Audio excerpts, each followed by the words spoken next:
¿A mí qué me importa?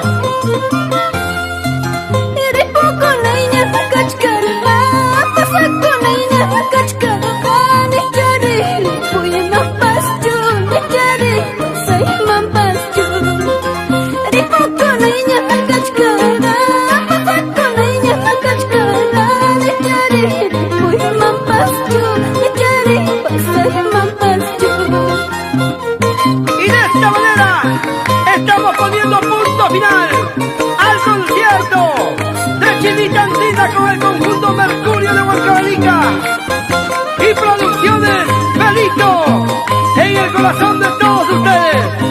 Jaime Ponce, tu amigo de siempre, le dice gracias, muchas gracias.